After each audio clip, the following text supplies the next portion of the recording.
Seated in your living room is a being who seems to truly embody the concept of comfort.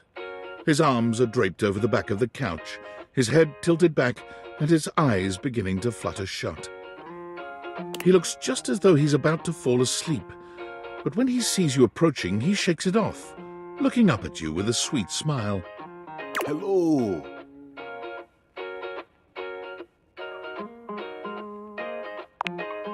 Thanks, buddy. So do you in that fantastic red shirt. He pats the seat next to him. Come on and take a load off. I'm Koa, by the way. Hey, oi.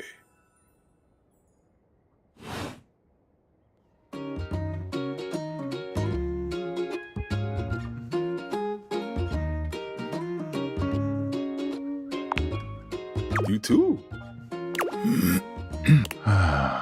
Most everyone would continue the conversation from here, but Koa only closes his eyes, sighing pleasantly.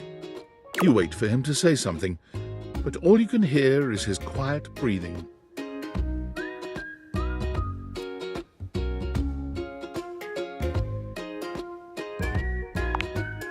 Oh, sorry. Koa opens one eye, but he doesn't move. I just thought you might like to share in all this comfort, you know?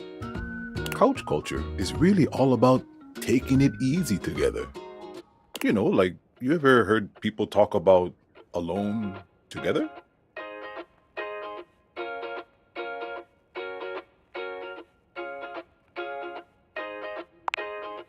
Right on, right on. You get it then. I wish more people understood the beauty of alone together. It means you can be at peace with another being without even saying a word.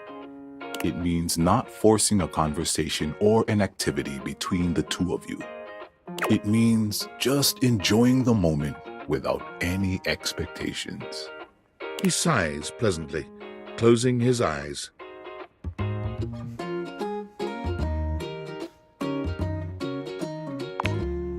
Beautiful. You'll see.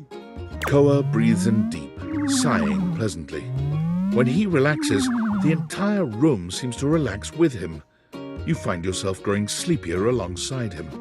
You're not sure how much time passes as the two of you sit side by side in companionable silence, but it's certainly a good while. Thanks for keeping it chill, buddy. This was real nice. Got something I want to give you.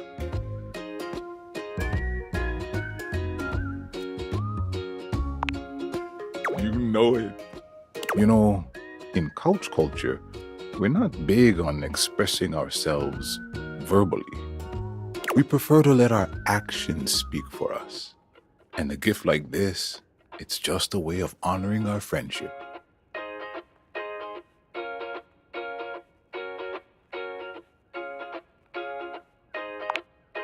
I'm just glad you appreciate it. Koa yawns. I'm gonna take a nap. Feel free to stick around as long as you want, all right? I'm just so comfy.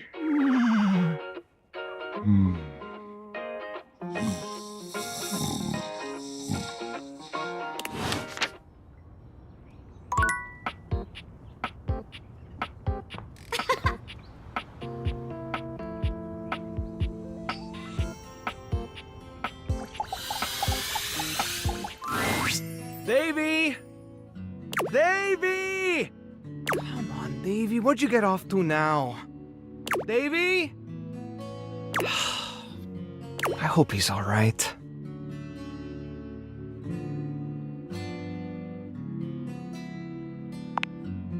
Oh, hey! I'm sorry, I didn't even see you. I hope you haven't been here too long. I'm Mateo. Mateo Manta. Oh, blanket.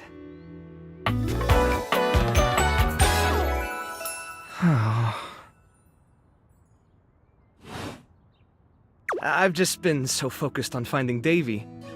This is the second time he's wandered off this week. I'm starting to get really worried.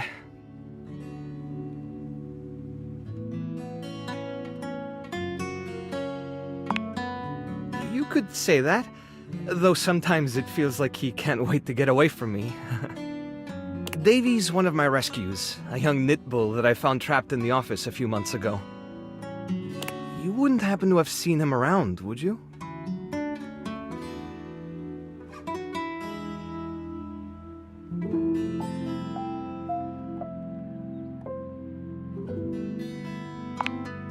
Oh, thanks. I appreciate it. He's about an inch tall, hand-dyed, fingering weight, even though he acts like he's worsted, and it's always getting him into trouble. I just keep thinking about him all tangled up somewhere again, trapped and alone. He was in pretty rough shape when I found him the first time. No telling how long he'd been there. He was so frayed I wasn't sure if I'd be able to put him back together.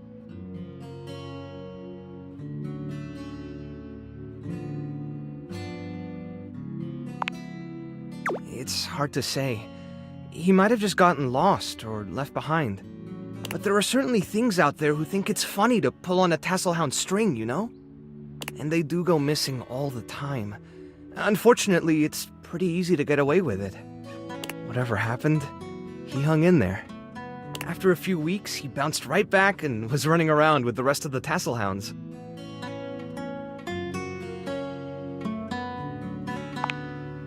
Yeah, it's become a pretty regular thing with him. He gets on great with the other tasselhounds, and he seems pretty trusting despite what he's been through. But for some reason, he just wanders off whenever you're not looking. It's almost like he waits until I've got my threads full with something else, and then he disappears for a few days. A small creature that looks rather like a black cat rubs up against Mateo's leg, meowing for his attention. Speaking of handfuls... Aw, don't worry, Sprite. It's not your fault Davy ran off, I promise. He'll be back soon, okay? He bends down to pick up the small creature.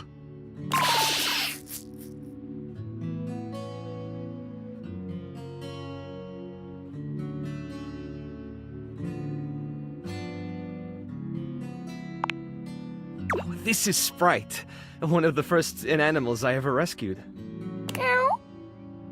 Yeah, sweet girl. Been together a long time now, huh? Long enough for you to know better than to go messing with Curtain Rod. Oh, really? I guess the bottom of those curtains just tore themselves up then, huh?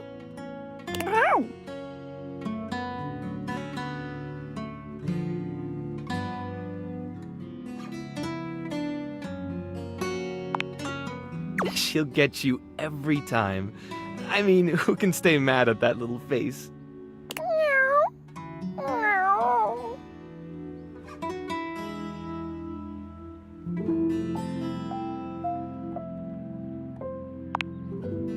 What do you mean?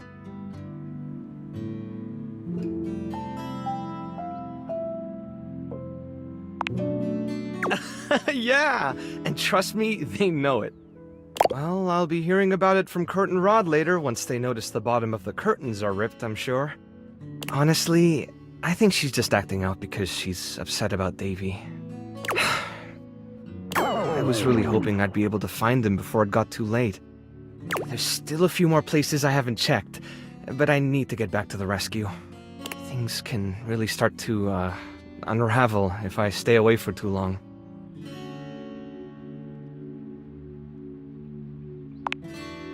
Oh, that's kind of you to offer, but I'll figure something out. I'm sure you've got other things to worry about.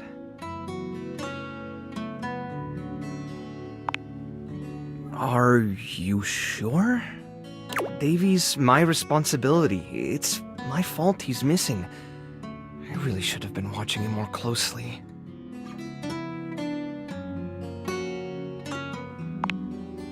The inanimals depend on me. I can't afford to be careless. It just doesn't feel right, asking someone else to fix my mistake.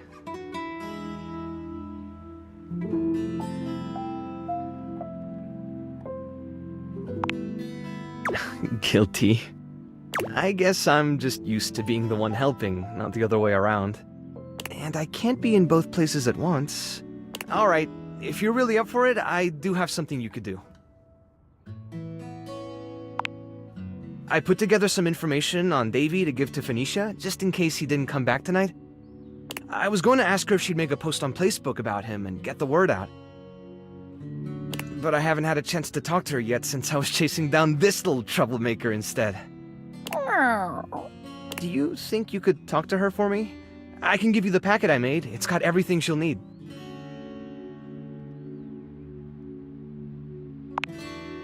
Really? Me too! Obviously. Betty keeps joking that I'm going to run out of space for them all.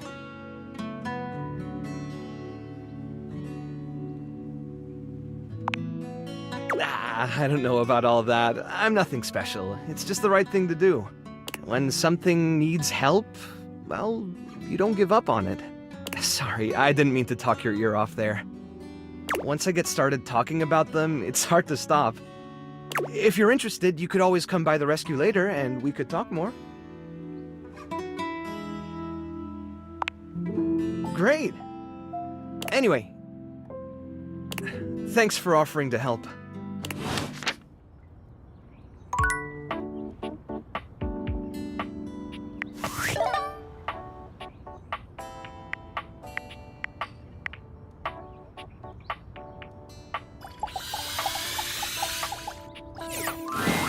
Ooh, coming in hot. What you got for me this time?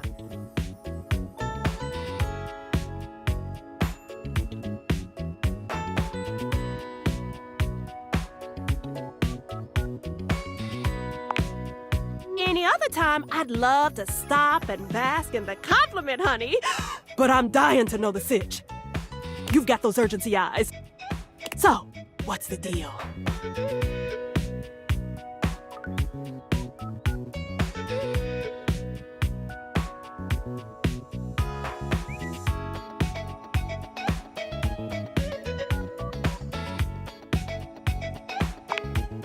An inanimal emergency?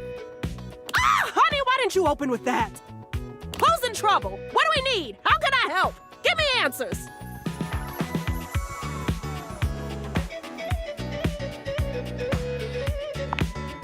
Phoenicia's fingers are flying across her virtual keyboard before you've completed your thought. Already typing something up as we speak. Did Mateo give you any helpful info I can put in here? Anything eye-grabbing? We need some cute buzzwords to get things' attention.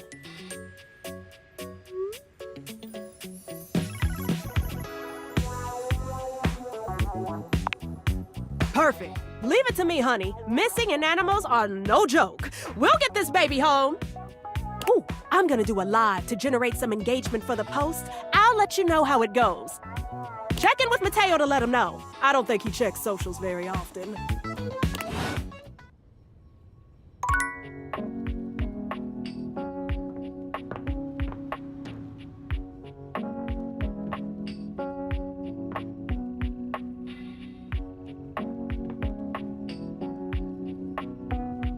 Oh.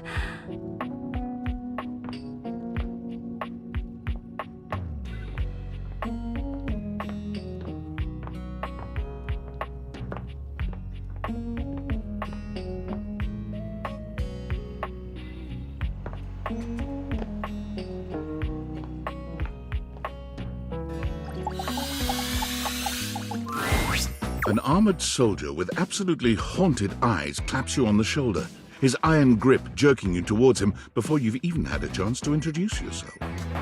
Ranger! Oh, you survived the journey. And with all your limbs still attached. Thank the immortals you made it here alive.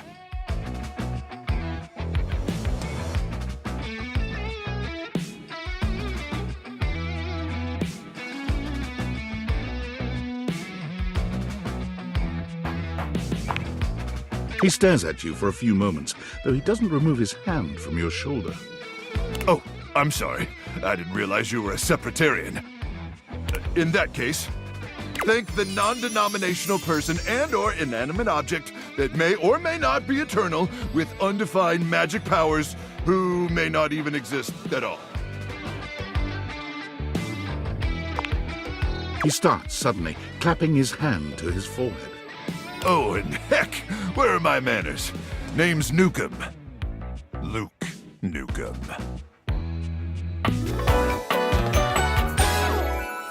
Look at you. Sorry, it's been a while since I've seen another face. Except the faces in the walls, of course. They tell me to burn things. But I try to tune them out. Mostly because I already burned everything flammable weeks ago.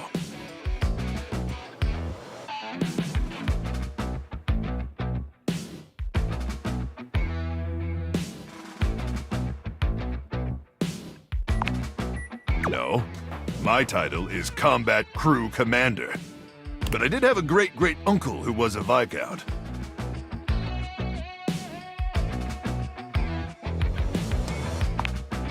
Hell, I wish, Ranger.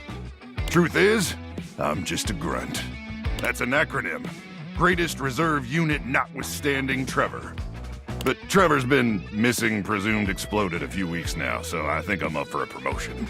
Anyway, forgive me if my extended isolation has eroded some of my social skills. I've just been stuck guarding this outpost for months. And you spend enough time out here alone, it's real easy to go feral. But don't worry, they have great solutions for that now.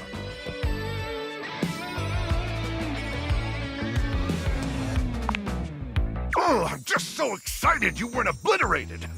When I heard Colonel Furnace was sending a division from across the Barrens, I thought for sure swarmers would rip your flesh to shreds and use your blood for fuel before you even made it to the first outpost.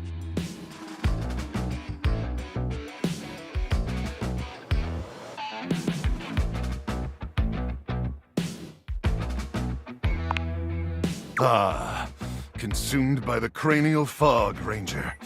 Probably a sign of gamma particle poisoning. Or possibly syphilis?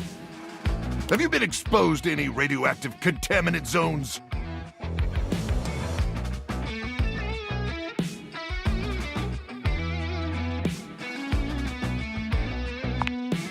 Well, don't worry. We have pharmaceuticals for that now.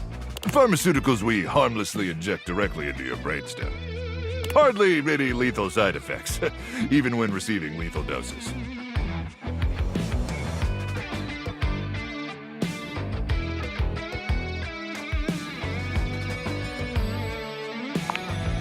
Well, I've received 3 injections already, and I'm doing tenor bland ever. But wait, you came alone? Where's the rest of your division?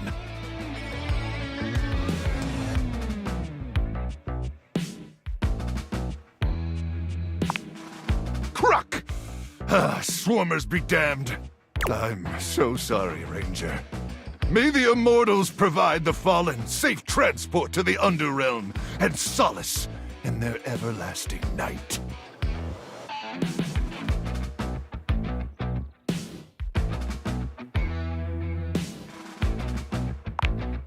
It's Luke, but I appreciate you too, Ranger. Listen, I wish I could give you more time to decompress. I know you must be exhausted after your journey, but time is of the essence. We have much to discuss, and dangerously little time before our mission commences.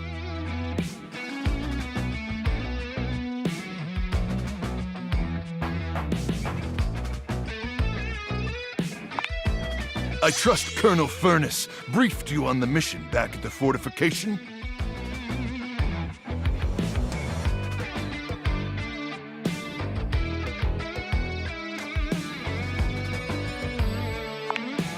Why, thank you, Ranger. Here's the situation. I have, in my possession, a handheld electromagnetic device powerful enough to flatten the Barrens entirely. From Cape Death, to the Death Zone, to Deathtropolis, the Citadel of Death. It's called the Magnetron. Here's an artist's rendering.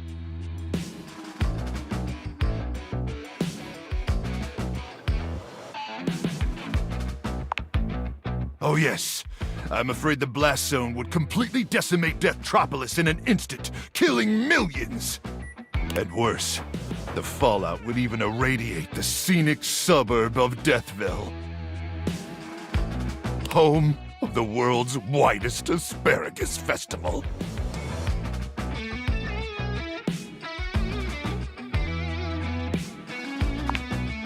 Anyway, to keep the device from falling into the wrong hands, it was permanently welded onto my armored exoskeleton, allowing me to transport it to its intended target, the Swarmer's subterranean nest. There, the device will be remotely detonated, eradicating the Swarmers and winning this war.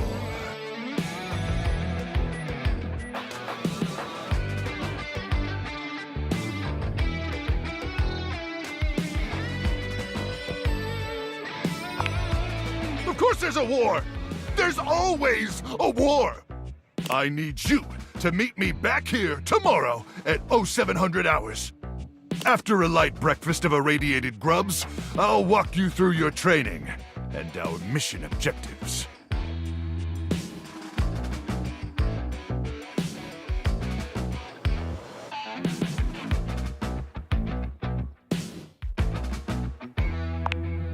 Affirmative, Ranger.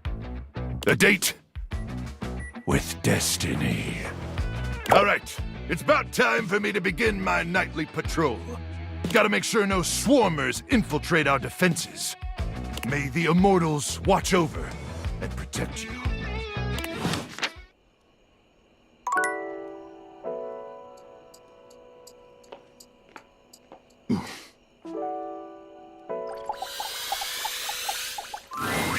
A charming barista grinds coffee in your kitchen, working so busily she doesn't even seem to notice you. You stand there for a good few minutes before she spies you, startled out of her intense focus. Oh, hi there. Welcome to Roofbox, the home of all your coffee needs. I'm Kirby, happy to help.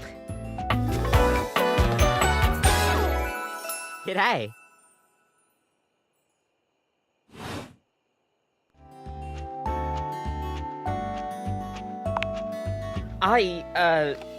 Sure am. Here to make your day just a little bit brighter with a touch of coffee. Gosh, that never gets any less awkward to say. What can I get for you today?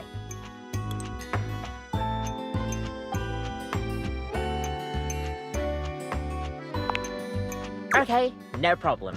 One affogato? Order up! Kofi flies into action, assembling your drink order with speed and skill. All right. Here we go. One affogato. Enjoy! Is there anything you'd like to know about the affogato? An affogato is a pretty fun coffee. Honestly, it's kind of more like a dessert. You usually use some kind of vanilla gelato or ice cream at the bottom of the cup, and then pour hot espresso on top. It's a pretty awesome coffee. Gosh, that's a question that's pretty heavily debated amongst coffee fans. Personally, though, I like to think of it as a drink. Just a fun drink. We'll see you next time.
Your room is dark and cold, and though you may have gone to sleep alone, you can feel someone else here. Nightmare looms over the edge of your bed, at once friendly and disquieting. Is it you again? Ah, you're back. I've been contemplating what to show you this time. What may unsettle you? Get your blood pumping. This time I think... maybe you're speaking in front of an audience. Is that scary alone? The thought of being vulnerable in front of so many people? Expecting eyes on you, knowing if you misspeak even once, they won't respect you. They might not even like you, or be able to stand you. Your words tumble out and you start mixing them up. You can feel your heartbeat in your ears. The spotlights on you make you start to sweat. You start to get your lips under control and the words start to flow the way you intended. Then your tongue presses against your front teeth, and they give. One of your teeth slips out of your gum and down onto the podium in front of you. You stare in horror. You reach to pick it up, and then a canine tooth drops to your tongue. You let out a petrifying, guttural scream as your own teeth fall loose from your gums. A tickle in your throat makes you cough. The people in the audience gasp, retch, lean back, flee from their seats. You're coughing up more teeth. They come out of your mouth and into your hands bloody. Your mouth is just gums now, but the teeth, they're still coming. Tears prickle in your eyes, and you try to apologize to your audience. You realize you're a monster. The teeth clatter to the podium, and...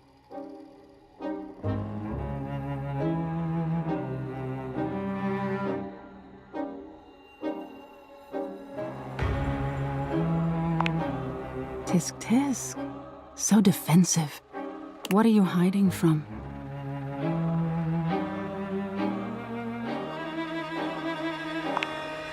Is that so? Why don't you tell me what really scares you? There must be something you're hiding away. Something a little deeper. A tad more frightening than bugs and blood and teeth.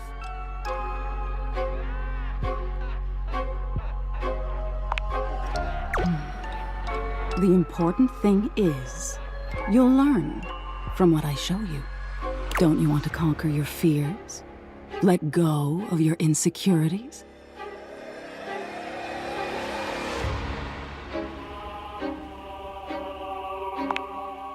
Fascinating.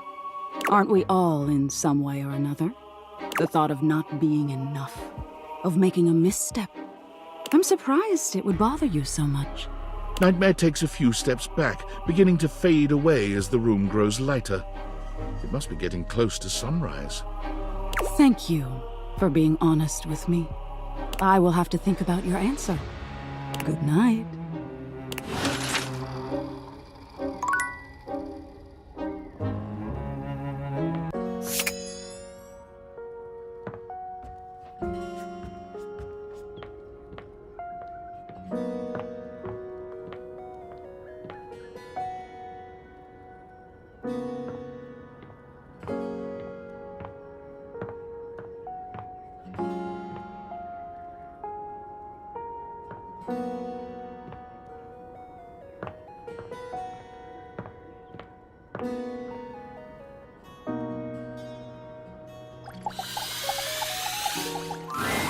A beauty dressed in black and gold stands before you, her eyes closed and one hand held delicately to her chest. She sways softly, silently, as though she were listening to music you can't hear. The silence is so long and profound that you begin to notice just how noisy your house is. You can hear your clock ticking, your refrigerator humming, and your air conditioning blasting.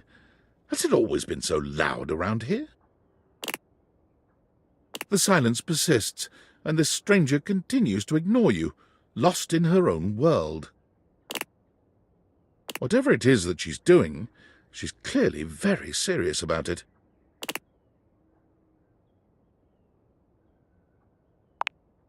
You introduce yourself, and yet still she does not open her eyes.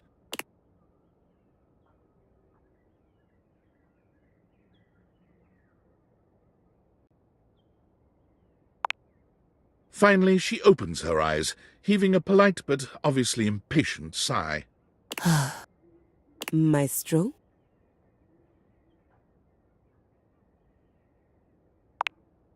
What is scary about a performer crafting a performance?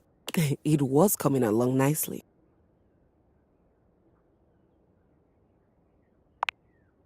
That was door 33. Surely you recognized it. It's an avant-garde piano piece, 33 seconds long, by the composer John Gage. Honestly, the man was a genius. I mean, the idea that music can exist without the presence of a single note. Breathtaking. You know, the very first time I played it was when I was in residence with the Dulce Mio. You two have met, I'm assuming?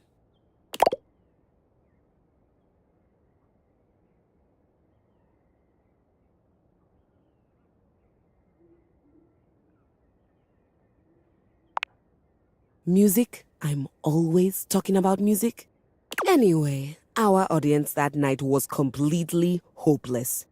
They all kept waiting for the music to start, as if they couldn't already hear it. A rustling program, a muffled cough.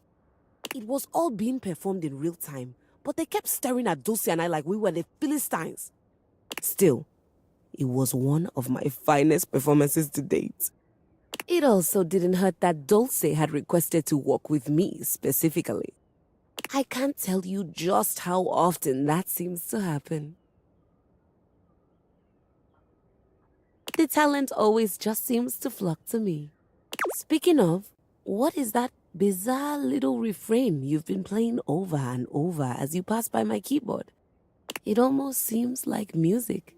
Very atonal.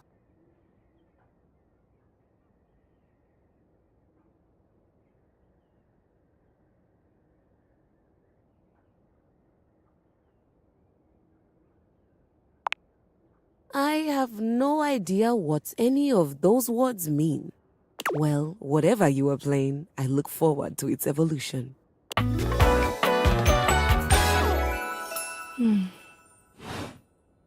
So long, Maestro.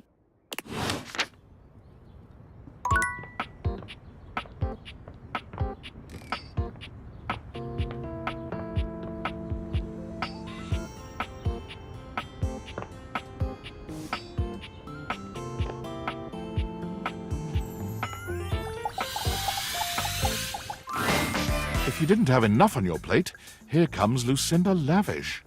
Come on, baby. Tell me what to do. Use me.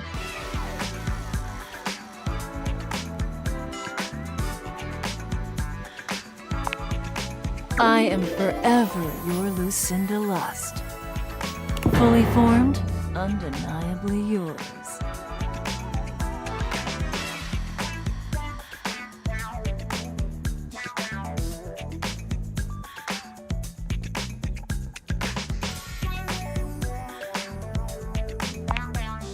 Oh, same here, baby. Otherwise, I would just be, well. So tell me, I'm yours, madly in love with you, forever and always. Do you feel the same? Come here, baby.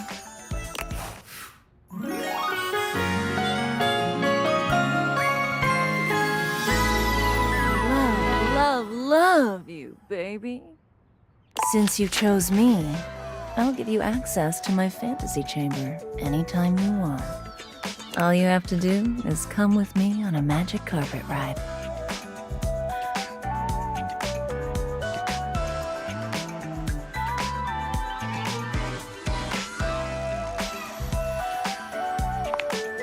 You just have to point those little spectacles at the rug underneath the bed, and I'll whisk you away to my chamber. We can replay the part where we have our way with each other. Or listen to my soundboard. All according to your liking. Come again, will you?